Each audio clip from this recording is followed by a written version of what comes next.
A second man has been charged in relation to a homicide that occurred in June 2012. At approximately 9 p.m. on Friday, June 8, 2012, police were called to reports of a man being assaulted by two other men inside a silver Toyota 4Runner in the 1900 block of Southland Drive S.W. The horn of the vehicle was pressed several times during the assault. When police arrived and circulated the area, they located the vehicle parked in an alley behind the Braeside Shopping Centre with a deceased male inside. The victim was identified as Graham Mark Sear, 28 years of age, of Calgary. On Wednesday, May 22, 2013, police arrested Christopher Brian Richards, 30 years of age, of Calgary, who was charged with one count of first-degree murder. Yesterday, Thursday, November 7, 2013, officers arrested Glen John MacIssac, 32 years, of Calgary. He was arrested without incident at approximately 11 a.m. in the community of Evergreen. MacIssac has been now charged with one count of first-degree murder. Homicide investigators believe this incident was drug-related. The investigation is ongoing. Anyone with information on this homicide is asked to contact the police with that information. And I'll take your questions. What led you guys to this suspect? I guess long after the first one. So since this incident occurred, our investigative team has been working very hard on this investigation. At the initial scene, I think our forensic analysis of the initial scene and the vehicle was very helpful. Also that night, our K9 unit did a track that led us to some items that were recovered. The subsequent investigation resulted in the first person being charged this spring. However, we knew that there were others that were still involved, and our investigators continued on to determine who the others would be, and that culminated yesterday with the arrest of MacIssac. How is it that you knew there were other people involved? From the scene, witnesses at the time that were present at the incident saw two people involved in the offense. Did you basically know who you were looking for this whole time? You just didn't have the proper information, evidence to bring a charge? No, I wouldn't say that. Originally, in this situation, I would say that the first person charged in the spring definitely came into focus for us first, and we were able to pursue that. In that process, the second individual, I would say, came to light for us, and it has taken this length of time to ensure that we collected enough evidence to be able to lay a charge of first-degree murder. This suspect, is he related in any way to the first suspect, or is he related at all to the victim? So the two people that are charged are Richards and MacIssac, and they're friends. And do they know, I know it was drug related, but did they know the victim? And to the extent of their relationship with the victim, Graham Sear, we're not sure about that.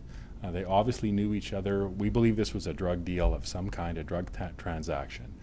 They obviously knew each other from that circle, but to what extent of their actual relationship is, we're not sure at this time. Do the suspects have any past criminal history? Have they encountered police before? And again, the service policy is not to speak to people's past dealings with the police if it's not related to this incident, and in this situation it's not. Can you say if they were known to police? I can't. Can you tell us about the arrest? Where was he arrested? Did he surrender peacefully? So, MacIssac was arrested yesterday in the community of Evergreen. We attended the residence and took him into custody without incident. Was it his house? It's a house that he frequents. I'm not sure if it's his house or how it comes for him to be there. I don't suppose you can say what items led you to him. You were saying that the forensic team found some items. Can you elaborate on that? Not really. Again, I can say that our investigative team has worked diligently for almost a year and a half on this investigation. And it just shows that these files don't close for us and we don't give up. And our efforts continue. Has Sears' parents or family been notified?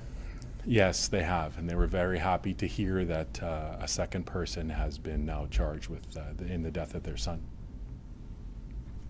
So first degree versus second, this means there was some sort of planned attack? Some premeditation that went into it, along with, yes, Yes, it does.